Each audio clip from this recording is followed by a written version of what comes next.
SS1 ഏഴാമത്തെ അധ്യായമായ സ്വാതന്ത്ര്യാനന്തര India എന്ന ഭാഗമാണ് നമ്മളിവിടെ ചർച്ച ചെയ്യുന്നത്.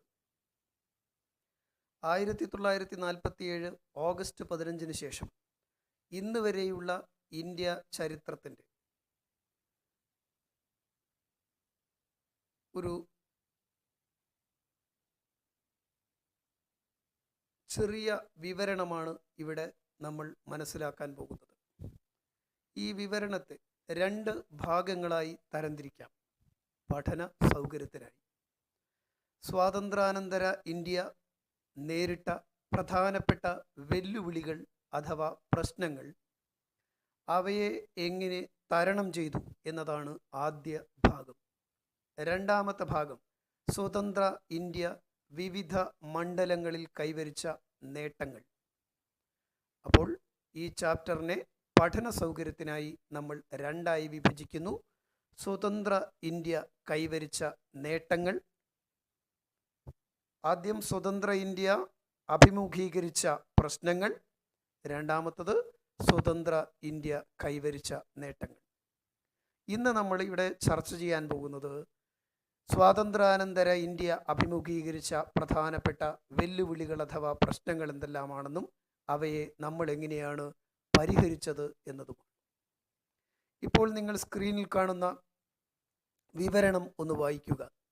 രവീന്ദ്രനാഥ ടാഗോർ 1941 ഇന്ത്യയുടെ ആ കാലഘട്ടത്തെ രാഷ്ട്രീയ സ്ഥിതിയെ നോക്കിക്കാണുകയാണ് ഈ വിവരണത്തിലൂടെ. സ്വതന്ത്ര ഇന്ത്യ അഭിമുഖീകരിച്ച ഏറ്റവും പ്രധാനപ്പെട്ട വെല്ലുവിളി അഭയാർത്ഥി പ്രവാഹമാണ്. ഒന്ന്, അഭയാർത്ഥി പ്രവാഹം. 47 ഓഗസ്റ്റ് 15 ഇന്ത്യക്ക് സ്വാതന്ത്ര്യം ലഭിക്കുമ്പോൾ ഇന്ത്യ രണ്ടായി വിഭജിക്കപ്പെട്ട് കഴിഞ്ഞിരുന്നു.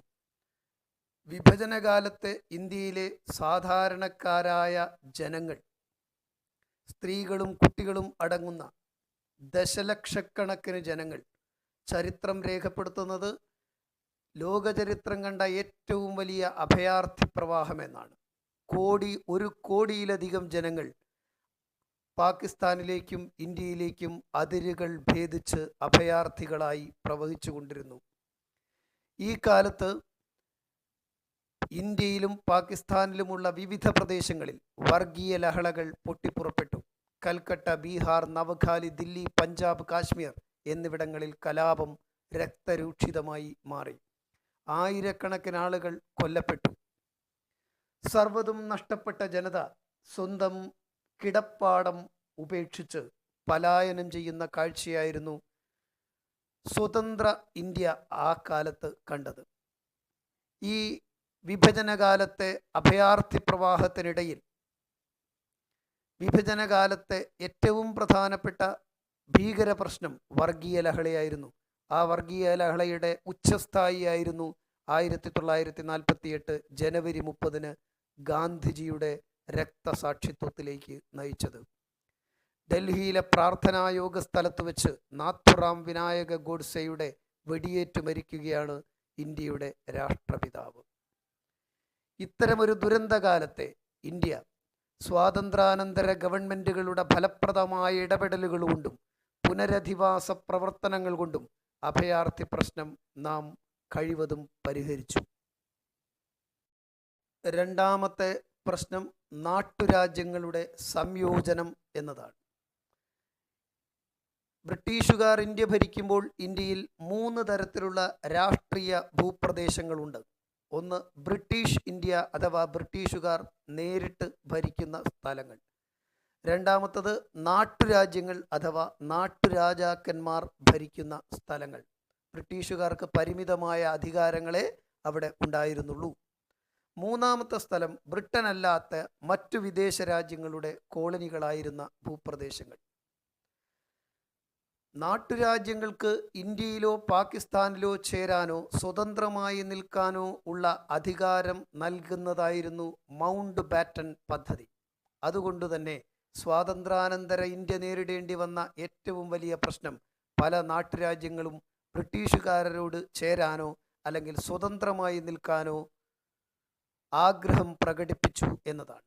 എന്നാൽ കേന്ദ്രമന്ത്രിസഭയിലെ സംസ്ഥാനങ്ങളുമായി ബന്ധപ്പെട്ട വകുപ്പിൻ്റെ ചുമതല വഹിക്കുന്ന വല്ലഭായ് പട്ടേൽ, അദ്ദേഹത്തിൻ്റെയും സ്റ്റേറ്റ് ഡിപ്പാർട്ട്മെൻറ്റിൻ്റെ സെക്രട്ടറി ആയിരുന്ന മലയാളിയായ VP മേനോൻ്റെയും കൃത്യമായ ഇടപെടലുകൾ കൊണ്ട് ഈ പ്രശ്നം പരിഹരിക്കപ്പെട്ടു. നാട്ടുരാജ്യങ്ങളെ ഇന്ത്യൻ യൂണിയനിൽ ലയിപ്പിക്കുന്നതിനായി പട്ടേലും VP മേനോനും ചേർന്ന് ഉണ്ടാക്കിയ കരാറായിരുന്നു ലയന കരാർ. ഇതുപ്രകാരം പ്രതിരോധം, വിദേശകാര്യം, വാർത്താവിനിമയം എന്നിവയുടെ നിയന്ത്രണം നാട്ടുരാജ്യങ്ങൾ കേന്ദ്ര സർക്കാരിന് കൈമാറണം. ഇന്ത്യ ഗവൺമെൻറ്റിൻ്റെ ശക്തമായ ഇടപെടലുകൾ മൂലം ഭൂരിഭാഗം നാട്ടുരാജ്യങ്ങളും ലയനക്കരാറിൽ ഒപ്പുവെച്ചെങ്കിലും ഹൈദരാബാദ്, കാശ്മീർ, ജുനഗഡ് എന്നീ നാട്ടുരാജ്യങ്ങൾ ഇന്ത്യൻ യൂണിയനിൽ ചേരാൻ വിസമ്മതിച്ചു. പിന്നീട് അനുരഞ്ജനത്തിലൂടെയും സൈനിക നടപടികളിലൂടെയും ഈ പ്രദേശങ്ങളെയും ഇന്ത്യൻ യൂണിയനിൽ കൂട്ടിച്ചേർത്തു. സ്വാതന്ത്ര്യപ്രാപ്തിക്ക് ശേഷം ഫ്രാൻസ്, പോർച്ചുഗൽ എന്നീ യൂറോപ്യൻ രാജ്യങ്ങൾക്ക് ഇന്ത്യൻ അധീനതയിലുള്ള പ്രദേശങ്ങൾ ഇന്ത്യക്ക് നൽകാൻ താൽപ്പര്യമില്ലായിരുന്നു. എങ്കിലും ഇന്ത്യൻ സർക്കാരിൻ്റെ ഇടപെടലുകൾ മൂലം അവയും ഇന്ത്യയോട് കൂട്ടിച്ചേർക്കപ്പെട്ടു. ആ നാട്ടുരാജ്യങ്ങളുടെ പ്രത്യേകതകളാണ് നിങ്ങളിപ്പോൾ സ്ക്രീനിൽ ഒരു പട്ടികയിൽ കാണുന്നത്. വിഭജനകാലത്തെ ഇന്ത്യയുടെ യഥാർത്ഥ ചിത്രത്തെ സ്ക്രീനിൽ ചിത്രീകരിക്കുന്ന ചില സിനിമകളുടെ പേരുകളും അവയ്ക്ക് പിന്നിലെ അണിയറ ശില്പികളെയുമാണ് നമ്മളിപ്പോൾ സ്ക്രീനിൽ പരിചയപ്പെടുന്നത്. ഇത്തരം സിനിമകൾ ലഭ്യമാവുകയാണെങ്കിൽ നിങ്ങൾ കാണാൻ ശ്രമിക്കുക, മനസ്സിലാക്കാൻ ശ്രമിക്കുക. മൂന്നാമത്തെ പ്രധാനപ്പെട്ട പ്രശ്നം സ്വതന്ത്ര ഇന്ത്യ നേരിട്ടത് ഭരണഘടനാ രൂപീകരണവും ആദ്യ പൊതു തെരഞ്ഞെടുപ്പുമായിരുന്നു. സ്വതന്ത്ര ഇന്ത്യക്ക് ഇന്ത്യയുടേതായ ഭരണഘടന ഉണ്ടാക്കപ്പെടുക എന്നത് നിർബന്ധമായിരുന്നു. ക്യാബിനറ്റ് മിഷന്റെ നിർദ്ദേശപ്രകാരം 1946 ഡോക്ടർ രാജേന്ദ്ര പ്രസാദ് അധ്യക്ഷനായി ഭരണഘടനാ നിർമ്മാണ സഭ രൂപീകരിച്ചു. ഭരണഘടന എഴുതി തയ്യാറാക്കുന്നതിനായി BR അംബേദ്കർ ചെയർമാനായി ഡ്രാഫ്റ്റിംഗ് കമ്മിറ്റിയെ നിയമിച്ചു. നിരവധി ചർച്ചകളിലൂടെയും സംവാദങ്ങളിലൂടെയും ഭരണഘടനയ്ക്ക് രൂപം നൽകി. 1950 ജനുവരി 26 സ്വതന്ത്ര ഇന്ത്യയുടെ ഭരണഘടന നിലവിൽ വരികയും ഇന്ത്യ ഒരു റിപ്പബ്ലിക്കായി പ്രഖ്യാപിക്കപ്പെടുകയും ചെയ്തു. ഈ ഭരണഘടനയുടെ അടിസ്ഥാനത്തിൽ 1951-52 കാലത്ത് ഇന്ത്യയിൽ ആദ്യത്തെ പൊതു തെരഞ്ഞെടുപ്പ് നടന്നു. സ്വതന്ത്രവും നിഷ്പക്ഷവുമായി നടന്ന ഇന്ത്യയുടെ ആദ്യത്തെ തെരഞ്ഞെടുപ്പ്. ഇന്ത്യക്കൊപ്പം സ്വാതന്ത്ര്യം നേടിയ പല ഏഷ്യൻ ആഫ്രിക്കൻ രാജ്യങ്ങളും ജനാധിപത്യത്തിൽ നിന്ന് വഴിമാറിപ്പോയെങ്കിലും ഇന്ത്യ അതിശക്തമായ ജനാധിപത്യ രാജ്യമായി ഇന്നും ലോകത്തിൻ്റെ മുമ്പിൽ തല ഉയർത്തി നിൽക്കുന്നു. സ്വതന്ത്ര ഇന്ത്യ അഭിമുഖീകരിച്ച മറ്റൊരു പ്രധാനപ്പെട്ട പ്രശ്നമായിരുന്നു ഭാഷാടിസ്ഥാനത്തിൽ സംസ്ഥാനങ്ങളുടെ രൂപീകരണം. നാട്ടുരാജ്യങ്ങളെല്ലാം ഇന്ത്യൻ യൂണിയനിൽ സംയോജിക്കപ്പെട്ടതോടെ ജനങ്ങൾ അഭിമുഖീകരിച്ച അടിസ്ഥാന പ്രശ്നം ഭാഷയുമായി ബന്ധപ്പെട്ടതായിരുന്നു. ഒരു നാട്ടുരാജ്യത്തിൽ തന്നെ വ്യത്യസ്ത ഭാഷകൾ സംസാരിക്കുന്നവർ ഉണ്ടായിരുന്നു. അതുകൊണ്ട് തന്നെ ഭരണപരമായും സാംസ്കാരികപരവുമായ വൈരുദ്ധ്യം അതിശക്തമായി വളർന്നു വരാൻ തുടങ്ങി.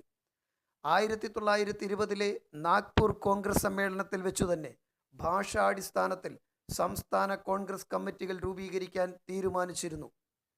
സ്വാതന്ത്ര്യാനന്തരം ഭാഷാടിസ്ഥാനത്തിൽ സംസ്ഥാനം രൂപീകരിക്കുക എന്ന ആവശ്യമുന്നയിച്ചുകൊണ്ട് ജനകീയ പ്രക്ഷോഭങ്ങൾ ആരംഭിച്ചു. തെലുങ്ക് സംസാരിക്കുന്നവർക്കായി ആന്ധ്ര സംസ്ഥാനം രൂപീകരിക്കുക എന്ന ആവശ്യവുമായി സ്വാതന്ത്ര്യ സമര സേനാനിയായ പോറ്റി ശ്രീരാമലു നിരാഹാര സമരം തുടങ്ങി. സ്ക്രീനിൽ ശ്രദ്ധിക്കുക, അതിൻ്റെ വ്യത്യസ്ത വശങ്ങൾ നിങ്ങൾ ഇപ്പോൾ സ്ക്രീനിൽ കാണുന്നുണ്ടാവും. 58 ദിവസത്തെ നിരാഹാര സമരത്തെ തുടർന്ന് അദ്ദേഹം മരണമടഞ്ഞു. ഇത് പ്രക്ഷോഭം രൂക്ഷമാക്കി. 1953 ആന്ധ്രാപ്രദേശ് സംസ്ഥാനം ആദ്യത്തെ ഇന്ത്യൻ ഭാഷാ സംസ്ഥാനമായി രൂപീകരിക്കപ്പെട്ടു. തുടർന്ന് ഭാഷയുടെ അടിസ്ഥാനത്തിൽ സംസ്ഥാനങ്ങളെ പുനഃസംഘടിപ്പിക്കുന്നതിനായി സംസ്ഥാന പുനഃസംഘടനാ കമ്മീഷൻ രൂപീകരിച്ചു. ഫസൽ അലിയായിരുന്നു ഈ കമ്മീഷന്റെ അധ്യക്ഷൻ. എച്ച് എൻ ഖുൻസ്രു, മലയാളിയായ കെ എം പണിക്കർ എന്നിവർ ഇതിലെ അംഗങ്ങളായിരുന്നു.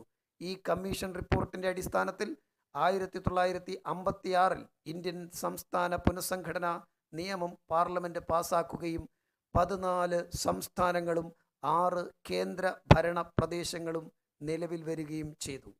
പിന്നീട് പല ഘട്ടങ്ങളിലായി പുതിയ സംസ്ഥാനങ്ങൾ നിലവിൽ വന്നു.